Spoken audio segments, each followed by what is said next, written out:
It looks like we may be live. Yes. See, it looks like we're live on your channel as well as our channel. Kevin joined.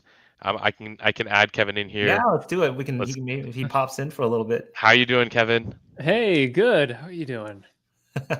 Good, good. It's good to see you. So, Yeah. really, what we'll be doing today is we'll wait a couple of seconds before everybody joins, but we'll be going through pulling data and land insights, how to reduce marketing costs by maybe more than 50% of what you would have been doing previously. So, super exciting stuff. I think the land flipping game is evolving right in front of our eyes, Yeah. especially with tools like Pebble, tools like Land Insights. I mean, there's the old way of doing this, right? I mean, I remember starting on a spreadsheet, trying to think that that was enough, and Yep. then eventually realizing, okay, the business cannot be founded on a spreadsheet. We need tools and platforms that are going to lift us up and make sure that just we're ready to eventually scale, or at least just stick our roots deep into the ground and do what we're doing over and over and over again consistently. And it might seem like that's an easy thing, but not without tools like Pebble and Land Insights. Yeah. So yeah. Now, as people kind of join in, one thing that I want to touch on is specifically the ease of these platforms, not just the fact that they streamline, but the simplicity that they bring to the process.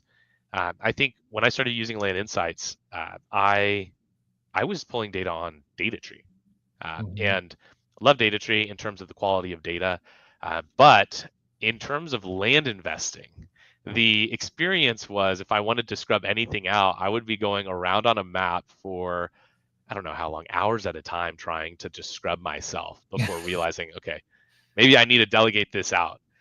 So that was kind of my experience for a long time, and I think even sometimes I got kicked out. I got booted from my account, only to come back in and then not have anything scrubbed anymore. So we definitely had quite the experience before, when the scrubbing was maybe trying to pay someone to manually scrub, or even pay a service to scrub. I looked a couple days ago, and I was shocked to find that I think it was PropertyAccess.io, like they're just not operable anymore.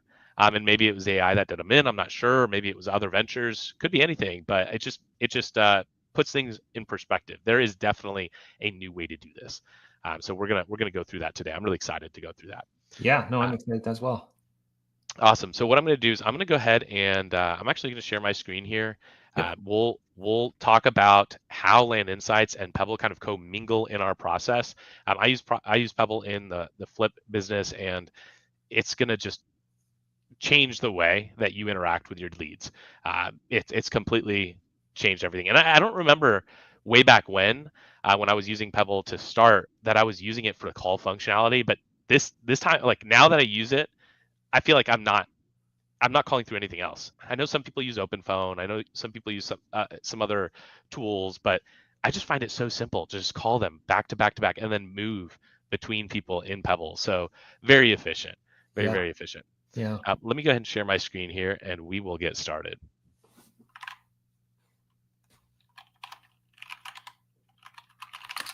Kay's in the chat. Love it. Love to see it. All right. So if y'all can see my screen, I'm looking at Yep. the market research map.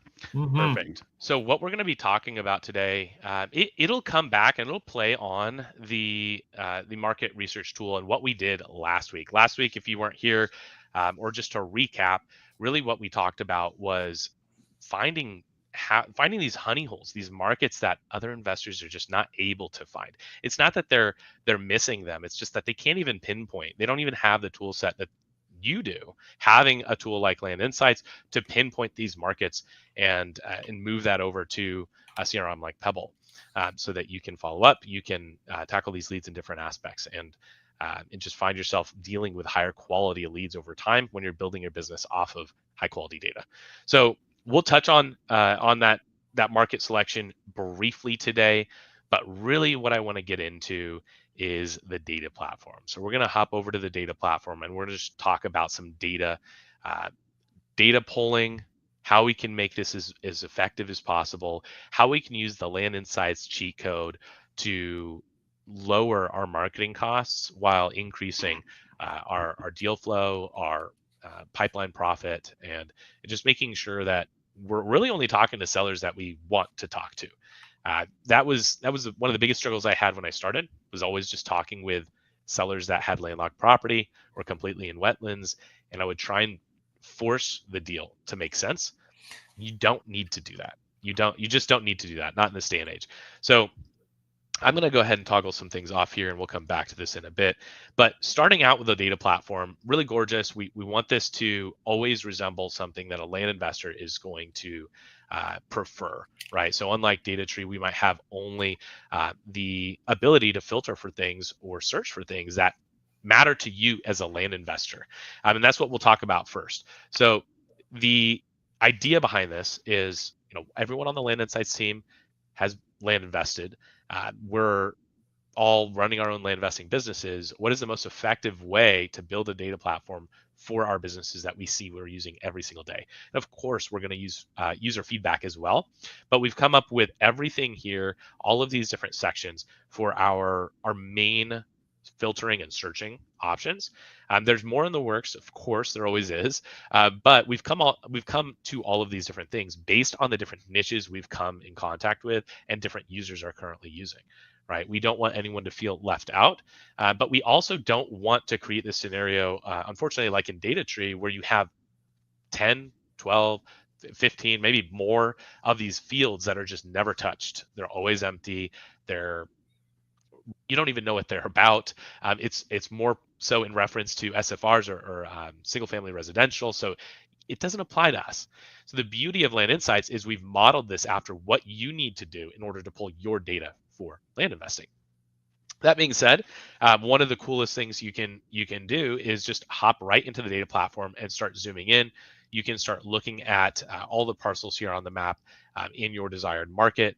I believe today we're looking in Florida. So I plucked out Gilchrist County, I think it was.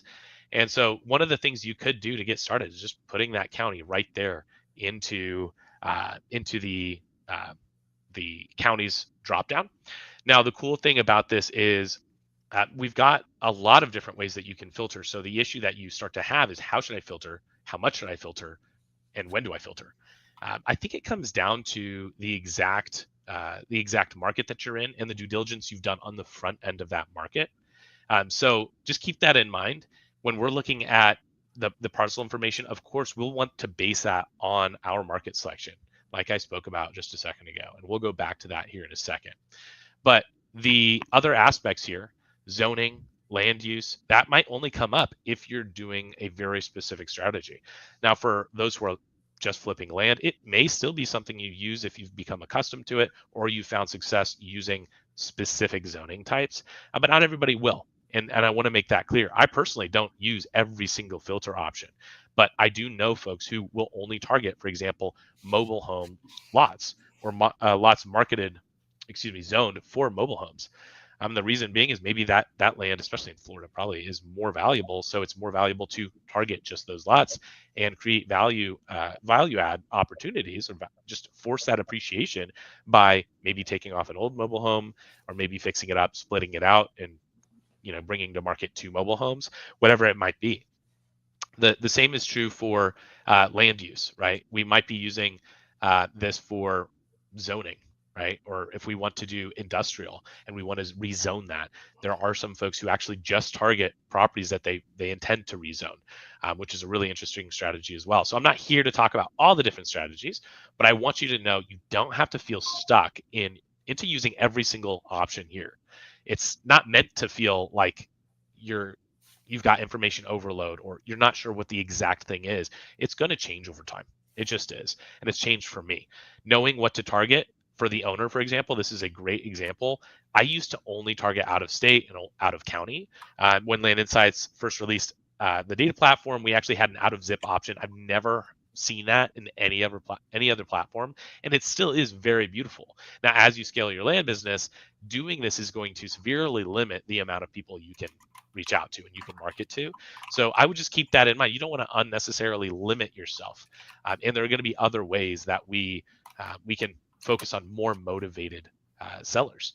And so we'll talk about that here in a second. But the ownership filtering and sorting, still something I use on every single export. You will not find an export that I do not try and exclude some word from, whether it's oil, gas, Jesse Kwong. I want to make sure I don't reach out to Jesse for any property he owns, right? I'm more than certain I'm going to be offering a little bit too little. So, these are the things that you want to enter in here and scrub out before you ever have to pull the data. You don't want to have to pull the data, even though it's competitively priced. That's fantastic, but why pay for it if you don't have to?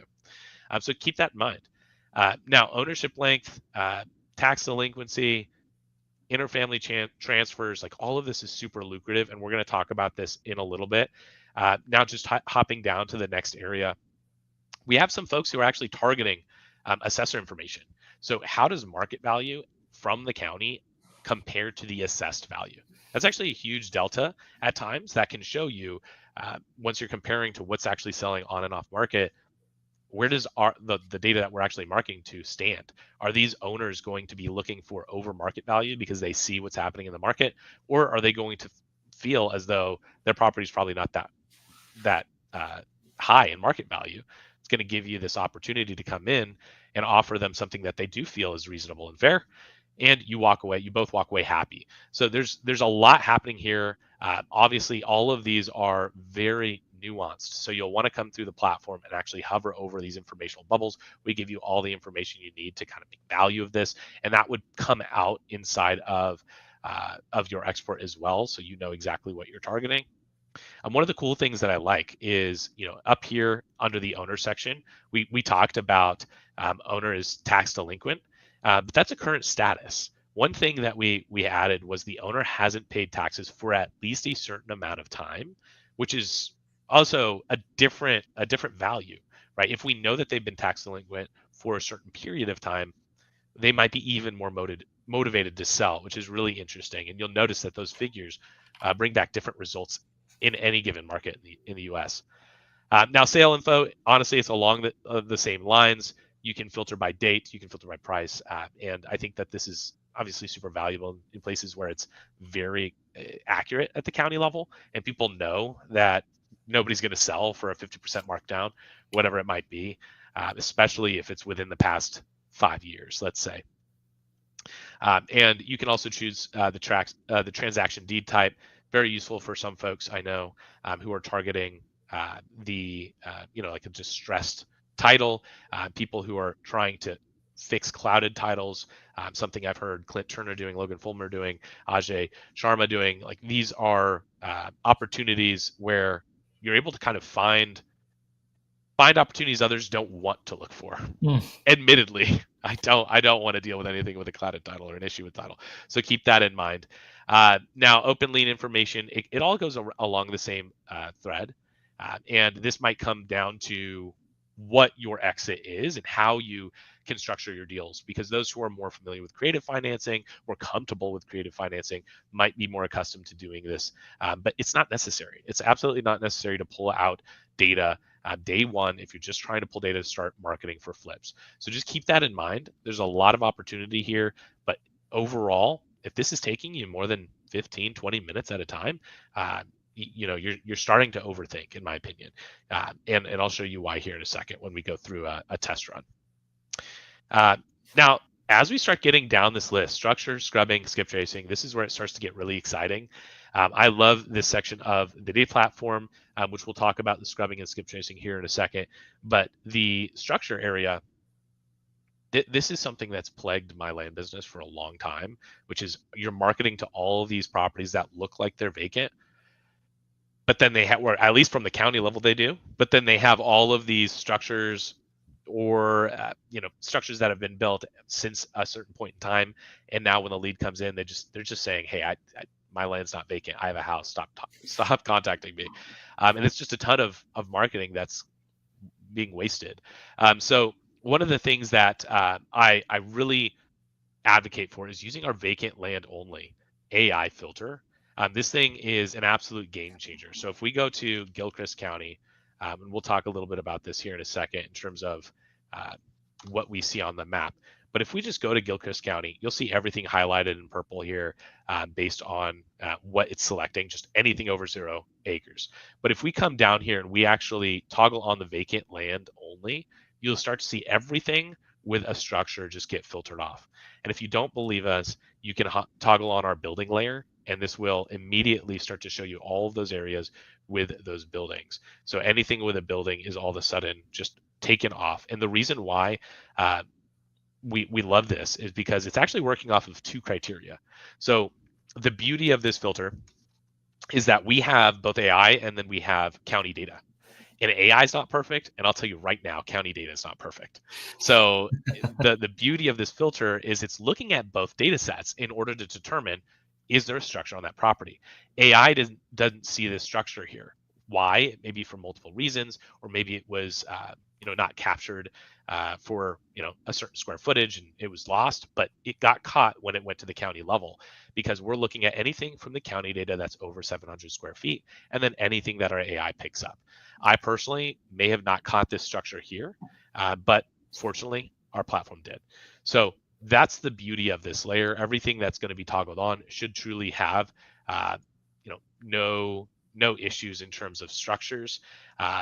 You'll find that there are some structures that pop on.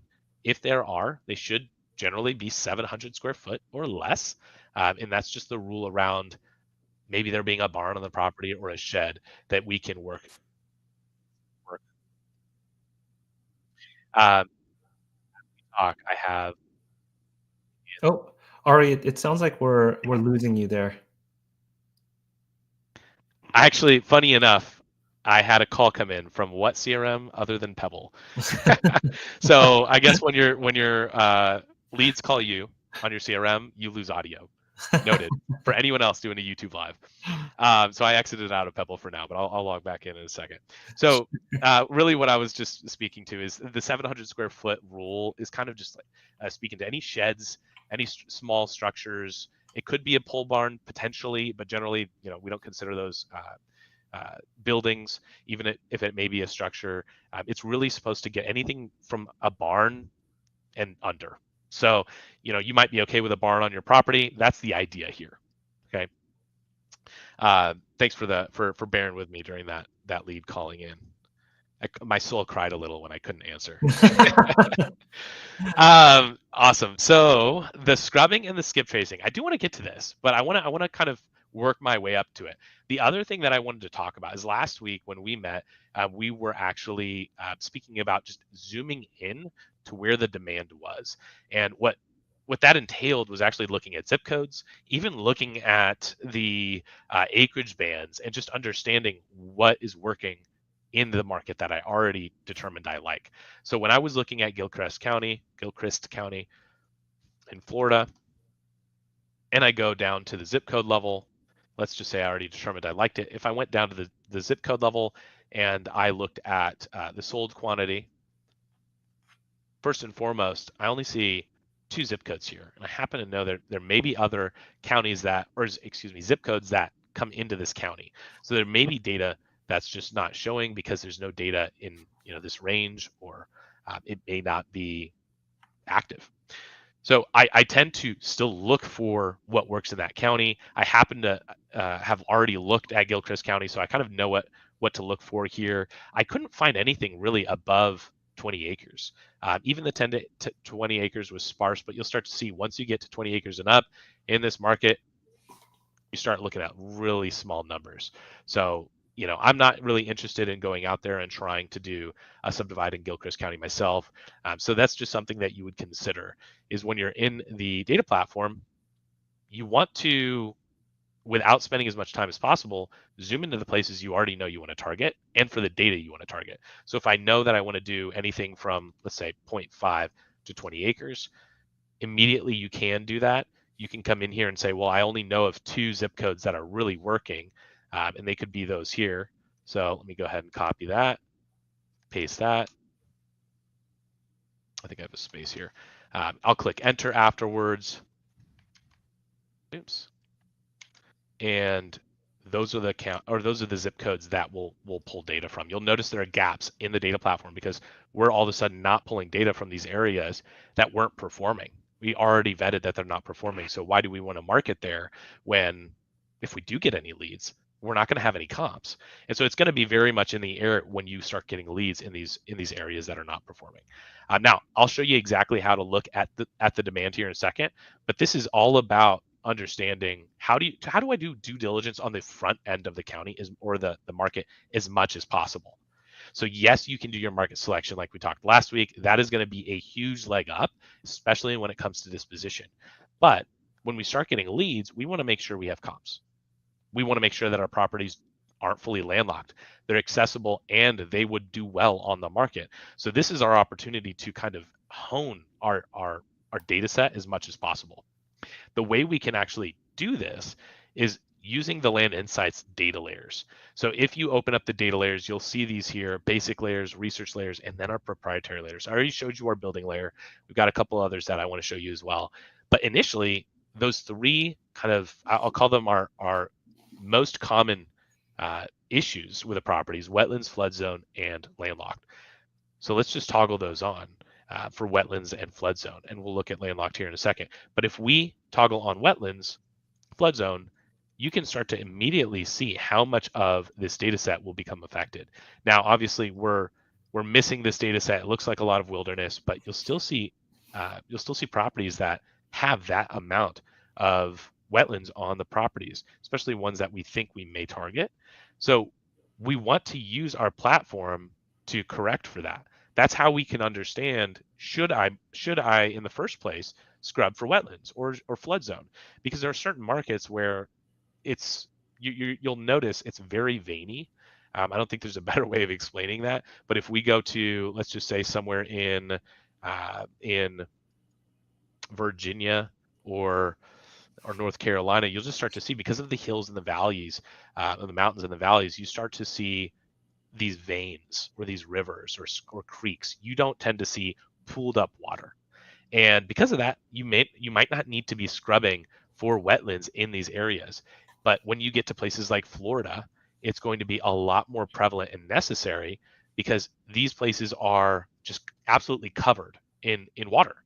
And that's going to hurt your data set unless you know you can work with that scenario. The same's true in, I've seen Minnesota, Wisconsin, you've got Michigan, plenty of places up north.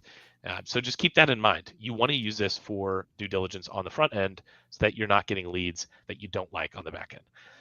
And the truth is, for landlocked, what will happen is our scrubbing tool is actually going to begin scrubbing this entire data set after we export this list. But I want to show you one other thing before we get to that, and that is filtering by demand.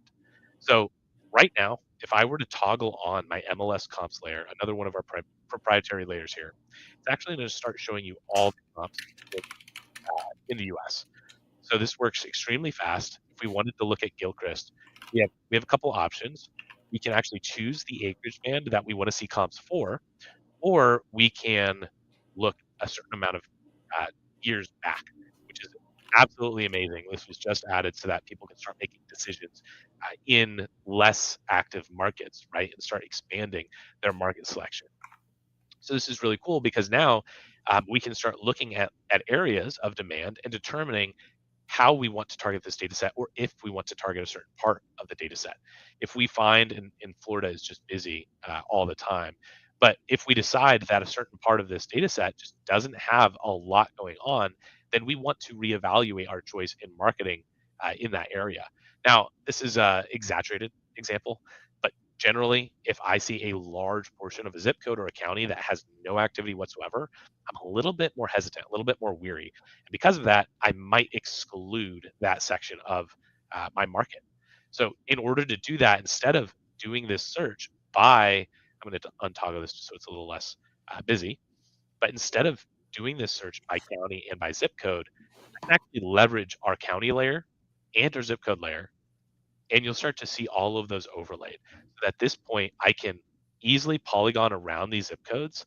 And I'm a little bit meticulous about it, but today what I'll do is I'll just be a little bit sloppier just for the sake of the call, and I will come in here and just take these markets. And I mean, either way, it's going to take you less than 5 minutes to get this market or this zip code or county down.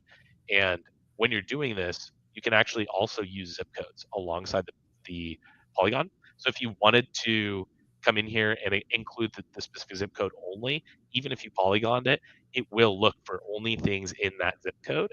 But the benefit of using our polygon tool for this purpose is now what you can do is come in here and actually click the polygon and create exclusion zones. So if you found that when looking at the MLS layer, there are certain aspects of this area that you know aren't performing, or you've been in this market before, you want to pull new data, and you already know that a certain aspect of the county is not good down there. Maybe there's bad water, maybe nothing will perk, whatever it might be. You can easily click on that polygon, create an exclusion zone with these scissors here, and you're quite literally cutting it out of your data set. So now nothing will be targeted within that area. And this is the fastest way to just target the most high quality data as possible.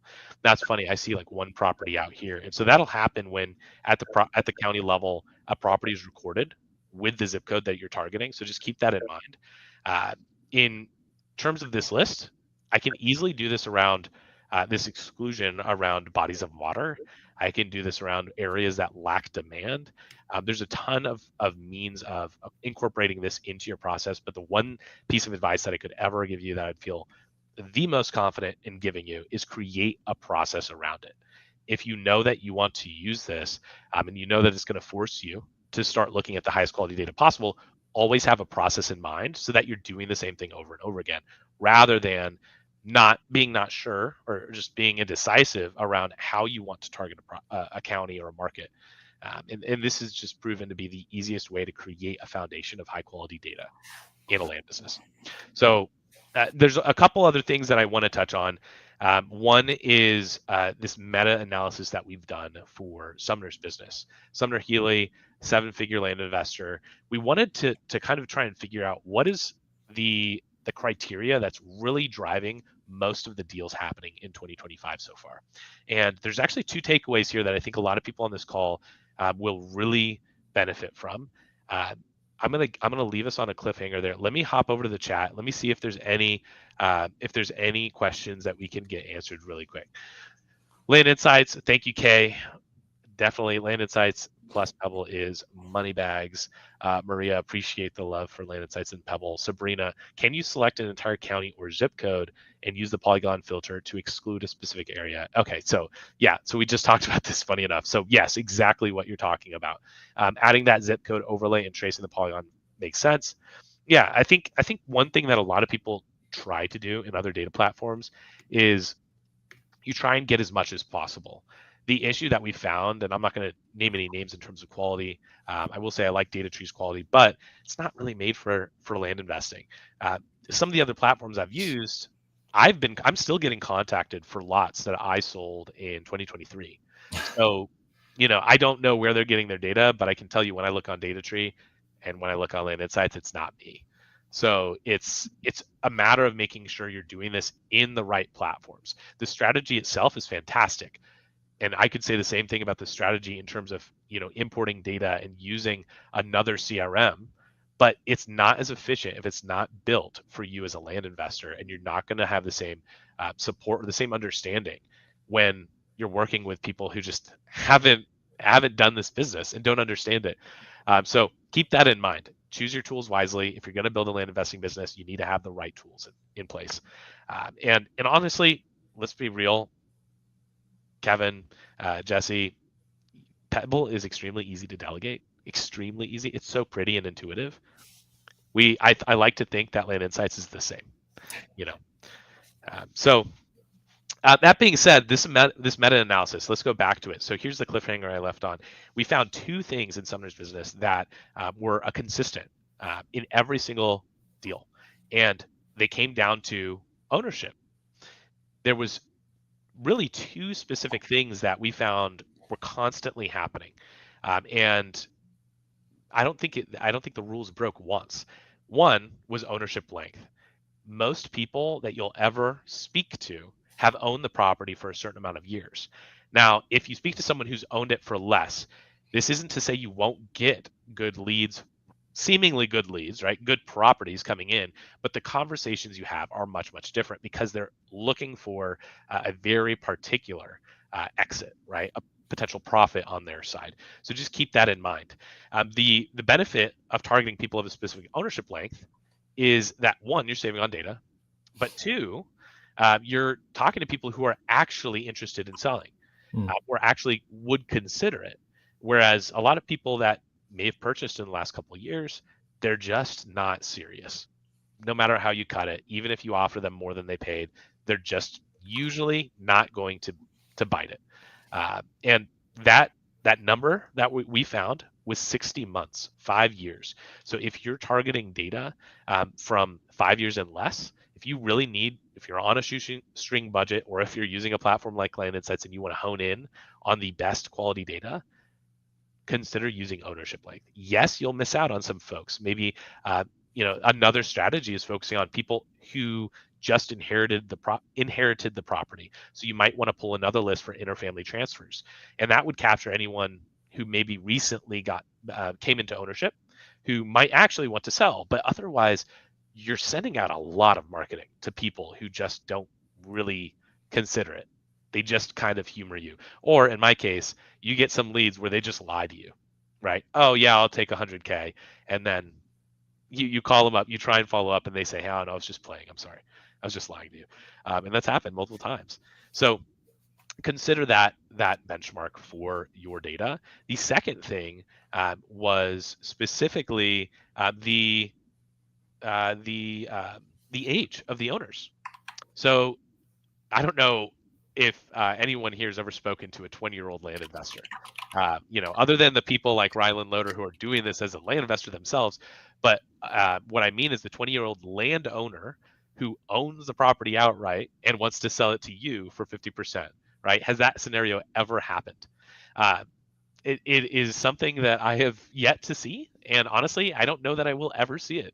So consider the age of the owner. Now, how can you get this? Actually, in Land Insights, you can scrub and skip trace your data set within the platform. We keep this competitively priced so that it makes sense for you to do it, right? We want this to be streamlined up front so that when you're taking this data and you're putting it into your Pebble CRM, you're moving as fast as possible rather than uploading it to a third party, having to download it, having to look at it, reformat it, then put it into Pebble. Like that is a lot of work. And if anybody here has done that themselves, they know. But delegating it out is kind of like a hack. The issue is then you have your VA who, possibly understands it a little less than you, taking even longer. So keep that in mind.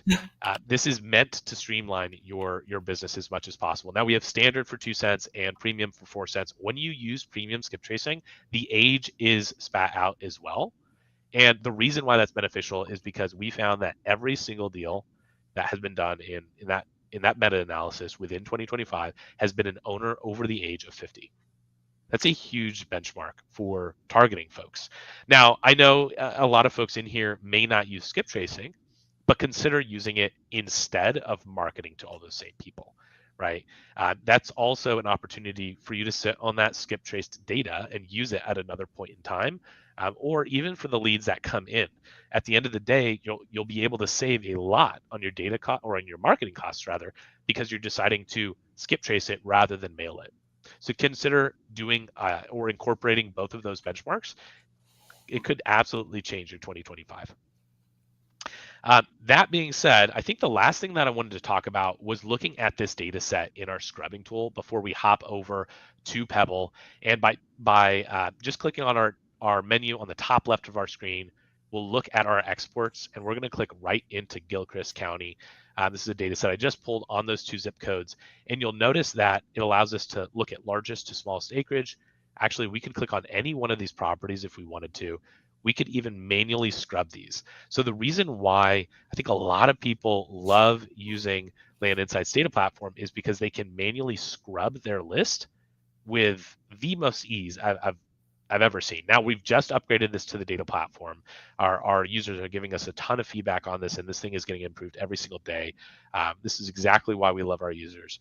They're just absolutely vocal about what helps and what hurts and how we can hone this to be the best for every single land investor's business. But easily, just by using our arrow keys, we're able to just comb through this list. I'm doing it pretty slow, but you can start to imagine how fast this can become, especially when we're delegating this out to our team. So whether you're looking to just confirm that the AI was accurate, whether you're looking to go through everything that was marked as bad, right? And that was basically left as landlocked or flood zone or wetlands, and whether you're looking to find opportunities that others were not willing to look at, you're able to create opportunity and build a list that nobody else is marketing to, right? Where this is creating your own race. This is creating a scenario where your data is uniquely your data.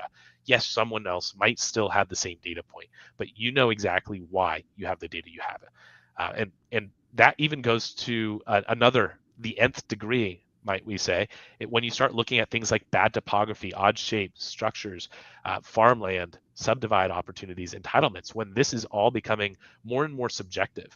People don't think that subdivides or entitlements are subjective, but when you are looking at through the lens of two different investors, some people are willing to do one thing where another is willing to go the extra mile or not. So this is all going to change person by person. This is how we create a race to create our own race rather than creating a race to the bottom situation where everybody's looking at the same thing. Everybody's feeling like they're touching the same leads, and every owner's gotten 17,000 offers and nobody's going to get anything because of it, right? It's whoever can offer the most, and then whoever's offering the most gets the least amount of profit. So it's the opportunity to create a business that is uniquely your own. And you can do this whether you're subdividing, whether you're flipping, whether you're looking for other opportunities and storing them for later. It's a wonderful experience that we're only continuing to iterate on. So I highly suggest that you hop into the Land Insights data platform and leverage this stuff, whether it's something like this that hey, I can build on that. Despite it having a majority of wetlands or flood zone, I can use it. You're able to start finding opportunities that others just aren't looking at. So keep that in mind. This is one of my favorite things about Land Insights. There's a couple different ways to use it, whether it's on the front end before you market, or like me, I never want it to stop me from marketing. So I love coming back into my old jobs and looking for opportunities at that point, reevaluating. And if we ever got a lead that lines up with the data we've selected, or we ever want to remarket as a different opportunity, we do that. There's a lot of cool ways that you can integrate this into your business. But again, and I'll always come back to this, create an SOP. So if you have an SOP for it, you're just going to notice everything goes so much faster. Yeah. So anywho, that is how I would suggest using the data platform, creating SOPs around that. Jesse, do you want to hop into pulling this data set into Pebble? Yeah. Let's do that. I'm going to share my screen here. Awesome. I hope this works. Let me see. Sorry. Okay. Cool. No. Ari, thanks for.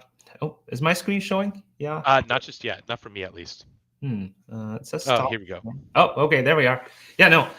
It's you can tell the Land Insights team has really focused and honed in. I remember back in the day when I first started, Kevin, maybe you as well.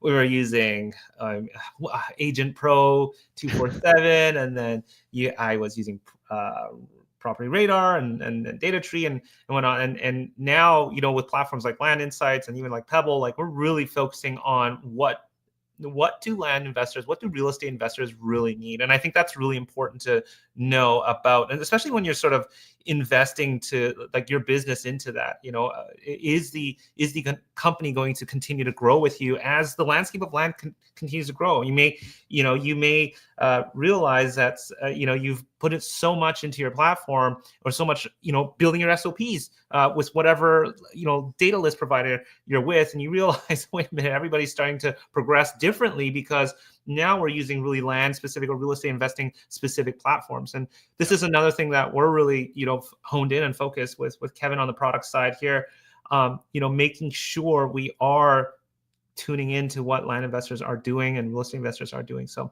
yeah, I'd love to, Ari, you let me know. We'd love to just bring in the list and talk a little bit about, how do we bring in some of that data into Pebble, and how do we streamline that? Would that make sense right now, Ari? Yeah, a lot of our users, we have a good subset of our users who've come into Land Insights already using Pebble. I think there's more efficient ways that some folks haven't seen, but also there's a lot of people who have not used Pebble at all. Yeah. And maybe there's been a barrier to that, whatever it might be. I would definitely want to show them how easy it is to just import the data. Sure. A lot of CRMs make it complex. Yeah. Or some folks don't even import their data to their CRM. So you're working without it. Yeah, and I think that's the key. You spent all this money buying data. I've been pulling it from Land Insights. The historic information that you're doing and you're accumulating should be collected somewhere so you can understand how you are spending your marketing. And this is what really sets Pebble apart from any other system out there. We're really property centric. Everything is against the property record, whether you ended up talking to them or not. When that lead comes in, I should be able to pull that property record and pair it up with that contact and manage that. Whereas, again, a lot of CRMs, you're going to just push in that property data once it comes in, and then you'll manage it. But here's the thing, like when we're dealing with land or real estate, once we acquire that property, we're not done. We're still going to work on that property. And so the contact doesn't matter anymore. It's that property record. And then also, again, you spend all that money with the other property records. You want to understand, okay, should I remarket them? Should I be sending recently I've heard people are now pairing up texting with direct mailing, and they're seeing some really great results. Sending a text, not even about the property itself, but just saying, hey, I'm going to be sending out a piece of mailer. Look out for it. It's about your property. And then pairing that with mailing. You want to be able to track all of that.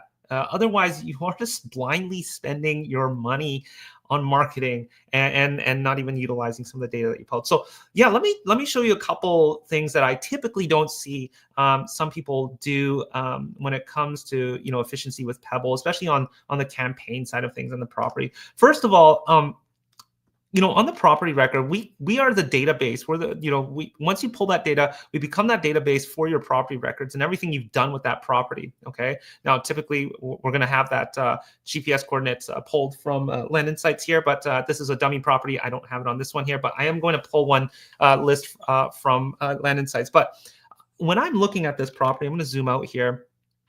A couple things here. Setting up your property fields, really important to do so. You've got a lot of information that you can pull from Land Insights. And so you want to load up as much as that as possible. To do that, we come to any property existing record here. You're going to have some dummy properties when you open up an account. Doesn't matter. You just open it up and you're going to create a new section.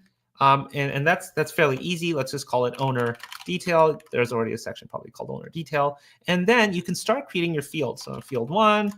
I don't know what you want to put. Yeah, let's do let's do the comping link and let's do the parcel link, because when that data set gets exported from Land Insights, one of the most beautiful things is that link will just take you right to Land Insights. Perfect. Having that in Pebble has been a game changer. Okay, so you know what? We should actually comping link's perfect. Yeah, let's go with it. Okay, let's do that. Comping link. And what was the other one you said? Parcel link. Yeah. Okay, perfect. And so one will take you to the data platform. One takes you to our comping tool, which is bananas. We'll showcase that, I believe, on our next webinar in the series. Sure. Yep. Okay, cool. So let's just call this, I don't know, maybe like property. Yeah, details. Details. And you probably have a section on this already. Let's just. Yeah, I used our due diligence section to put this in there. Okay. But yeah, it's totally customizable. That's the beauty of it. Exactly. So it's here on the bottom. I'm actually going to drag it right to the top here. It's pretty straightforward to reorder stuff. Now it's at the top. Okay. So again, everything lives here. You want those links. You want to be able to click to it, bring you out of Pebble. That's easy to do so. Okay. I'll also mention here that now that we're on here, you can have your attached files, maybe videos, pictures, documents. You can generate documents in here as well. That lives against the property record. We do have a mapping system here, but if you're going to Land Insights, you can look at more here. But we do have some of the rudimentary stuff that you can look at within our platform here as well. Okay, so getting that set up is key. I'll talk about one more thing here. setting up your documents is another area that people love to spend a lot of time here. You can do a lot of things with our documents. Again, this is my staging account, and we've got a lot of dummy information on here, but we've got some templates, things like even pulling the satellite image as well. Really, really powerful stuff. It's one of those things that I think a lot of people don't even realize you can do. There's no extra charge on this, but from the people that I've brought onto the podcast, they tell me how powerful this is. Some people even use our neighbor letter tool. I was about to say. Yeah. And they'll even tell people, hey, I just bought a property, just like, not to market their property, but to just tell people in the same subdivision, hey, I want another parcel. I just bought one of one of your neighbors. I'm willing to pay X amount or whatever. And people have been scooping up properties really, really quickly that way. So anyways, we've got a ton. I don't have a lot of templates on my library here, but you can create whatever you'd like. You can go to Canva, create a beautiful design even, and bring it in here. I've got a video showing you how you can even do that. My wife loves using Canva for her own beauty business, but you can certainly use that with Pebble as well. Okay. Yeah, and Jesse, actually, if I could step in. So one of the things that I didn't touch on today is pulling data and not deduplicating it. I'm pretty sure I didn't for this data. We didn't for this data set. Yeah. I'm not sure, but one of the coolest things ever is targeting portfolios using Pebble. Yeah. You can't really do that with other CRMs or other mail houses unless you've pulled the data out specifically, filtered for certain owners who own multiple parcels in a county or in the market, and you don't know if they own multiple, wherever you're looking. So Pebble does a wonderful job of allowing you to target all those people within just one letter rather than bombarding them with 6, which I have done. It doesn't work. Well, one of the cool things about that is, I'm trying to see if I have a campaign like that, but one of the cool things is, we do group that together. And I always say, like, if you can throw them a higher dollar value on that mailer, like, I don't have one set up here, but if Pebble detected that Orland here owned 3 properties, it'll group that together. And if you're doing something like a blind offer, it'll actually total that offer, and you're more likely to get a call back because you're throwing a higher number than somebody just sending off all these individual mailers and you're spending extra. Like if each parcel was, let's say, 1,800, and there's 3 of them, I don't know whatever 3 times 1,800 is, it will say, I don't know, 5,400. Hey, I'd like to offer you three parcels here for 5,400, APNs 1, 2, and 3. You get a more of a chance to sort of get that conversation going because you may not want to pick up all 3 properties, right? But you're certainly going to increase the chance of converting. Well, you're providing a service now. It's not just, hey, let me buy, or I'm interested in buying. It's I can liquidate your entire portfolio. Right. And I mean, that is lucrative. I had someone come by my house and offered to buy my car for the right price. I would let that thing go. It's 2010. Like, I don't use that thing anymore. Yeah, So right. Exactly. It's just right place, right time. Well, why don't I do this, Ari? I'll go ahead. Kevin, if I miss anything, and I don't know if you stick around, but if you can, awesome. But we'll give this a campaign name here. Let's just call it Land Insights. And so you've got a couple options here, direct mail or phone. Now, you certainly can mail out of our mail house, outside of our mail house. You are going to gain certain advantages mailing through us. There's no minimums. You're going to be able to do things like satellite images of property. You get all your tracking, maybe, with USPS, every individualized mailers. You're going to be able to see updates from USPS. Not only that, but things like I call it an insurance policy. Like, I had somebody, anyways, I won't name him, but he came on the podcast and talked about this. He had 8,000 mailers set up with another mail house.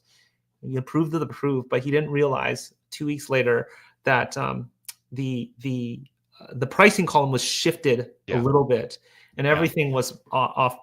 But he couldn't do anything. It was already approved. And so when you're sending through mail through Pebble, if you're doing a daily drip of 50 a day or something like that, at any time you can pause that and make that change. So sometimes just that one save will be totally worth it. But anyways. We'll I've got a list here. I think I have a save. Gilchrist. And it's funny. Well, since you brought that up, I've done that, and I've unfortunately, it was just on one of those mailers that I was trying to do everything as fast as possible without an SOP. And when you send those out, I think it was like 5,500 mailers I had sent out that the pricing column was just shifted. Someone else was just telling me that the mailer house used the wrong column, so they sent out the market value instead of the offer. Oh, And so that's a real issue that happens, and you yeah. can't. It's hard to come back from, right? Especially if you like to market. Yeah. Especially if someone has two offers from you and one's extremely high. I get it though. Like you're sort of in this mindset where like, I don't want to think about it. I just want to get it out of the way. You can do that with Pebble. And just, I tell people for the first couple of days, maybe send it like 5 a day, let it do its thing. Now you're more confident. Okay, all is good. I'll crank it up to 100 a day now or something along those lines. Yeah. So you have control over that. So I've got Gilchrist here, and I'm going to go ahead and just upload this. And it's pretty straightforward. This is directly from Land Insights. And you can see it's already mapped out some of these fields.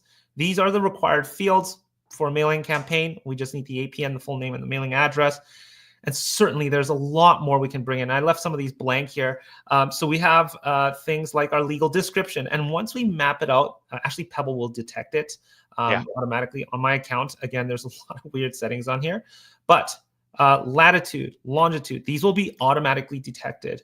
And you want to bring that in so we can get the map on there as well. So when we print it, but there's so much. And so like we've got the comping links here. Here it is that we created it, right? And is it just called comping link on there? It should be, yeah. Comping link and parcel link. Yep. And the parcel link. And that's great. Now you can use like both Pebble and Land Insights to verify everything as well. The more, the better, right? Yeah. Data is always inconsistent. So the more, the merrier.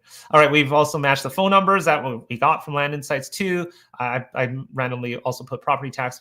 Again, you can bring in as much. And once you set it up once, Pebble will remember that for you, okay? I'm not going to sit here and line up everything. I'm going to import. That's so valuable, Jesse. I mean, every single time you import, you never have to do this again. Exactly. Yeah. Huge, huge time saver.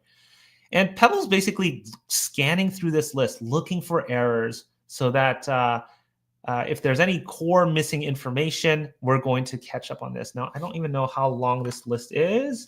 Oh, there it is. Cool. All right. So let's have a look at this. We've got about 10 properties or 10 rows that is missing some information.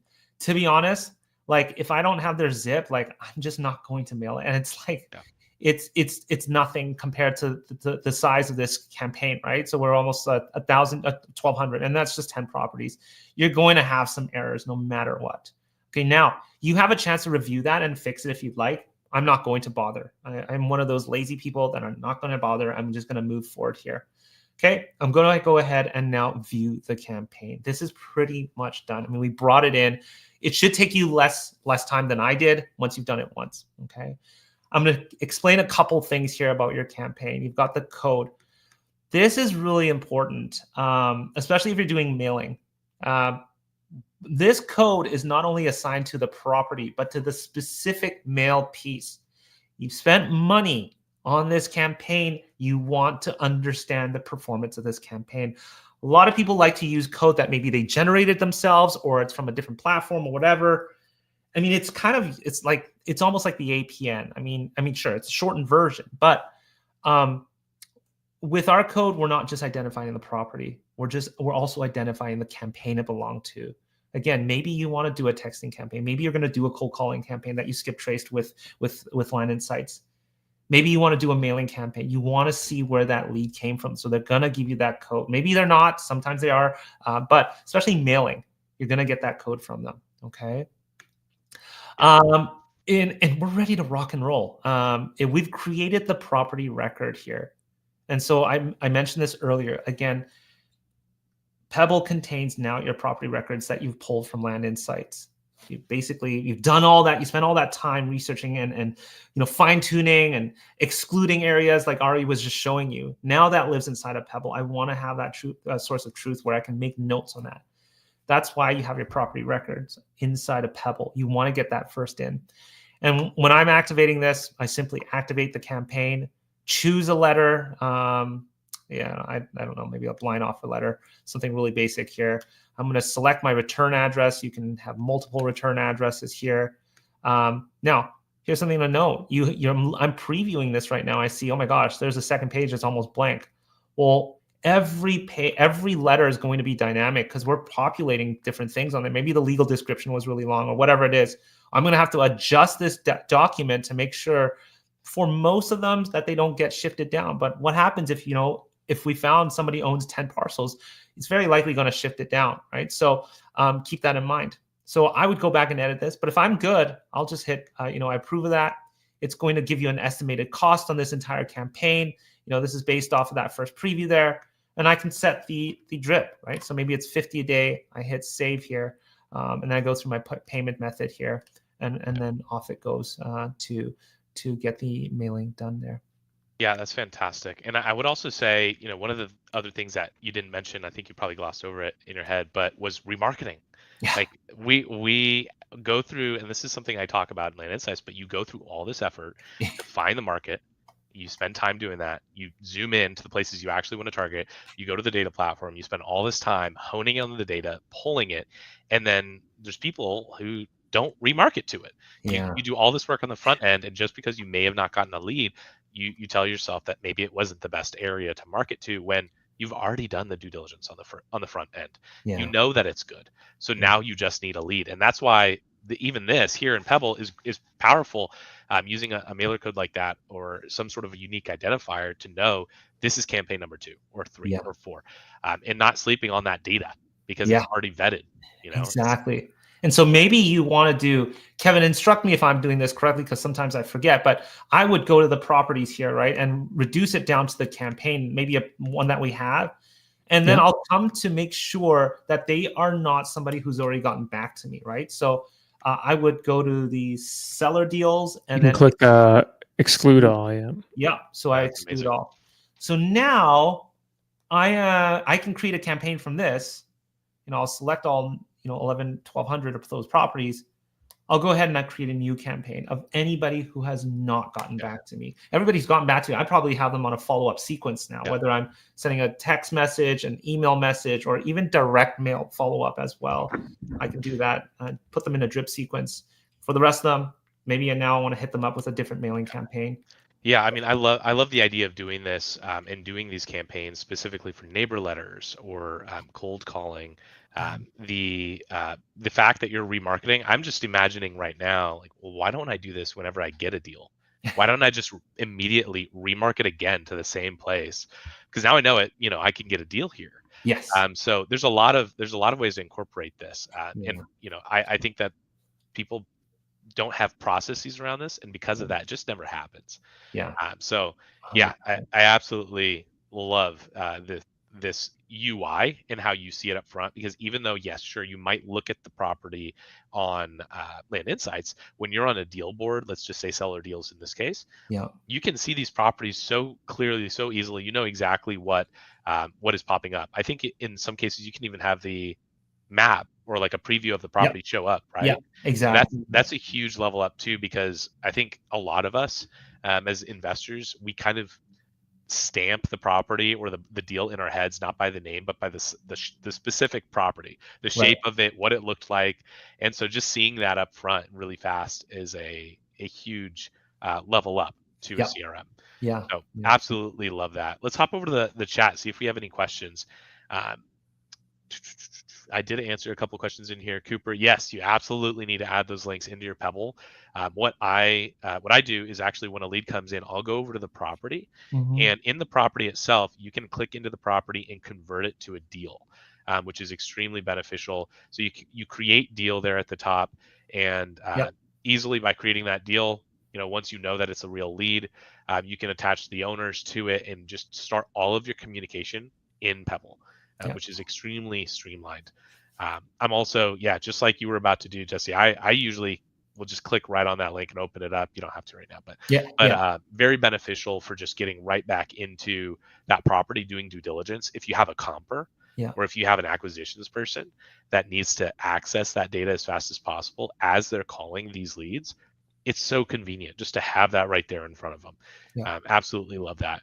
One of the other things that I want to talk about before we wrap up today and we talk about what's next is the deal boards themselves. So I think that there's definitely a basic flow of how you can create a deal flow here, or your deal board. I don't think it needs to be complex. And I've learned this lesson, unfortunately, more than once, where you try and create a more complex deal board than it needs to be. Yeah. So for everyone watching, just keep that in mind, is sometimes we feel tricked into thinking that you need to have every single stage of that deal. And what you see is literally the larger action steps. That should be what it is. When the deal comes in, is it warm, is it hot, right? What's our initial due diligence? Taking that over to, has the contract been sent? Like these are the main, or the 14-day cadence is a fantastic one. Like these are the main stages that we see our deals go through. And adding more, whether it seems like a good idea at any given time, I've tried it and it just never seems to add clarity. It always ends up creating some sort of confusion or chaos to the business. That's a great way to put it. And this is sort of, Sumner helped us to lay this out here. So, I would say keep it simple for yourself. A lot of people do ask, how many stages do I need or whatever. So, well, think about your business. What are those major silos of areas that you go through when you're acquiring a property?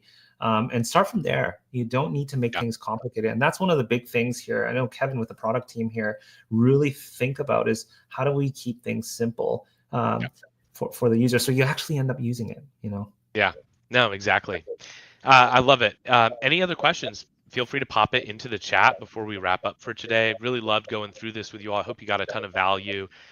Next week, what we're going to be doing is we're going to be talking about our simple AI strategy using our comping tool to create scary accurate land flipping offers. So this is funny enough, this is something that we kind of found was possible through our AI comping tool.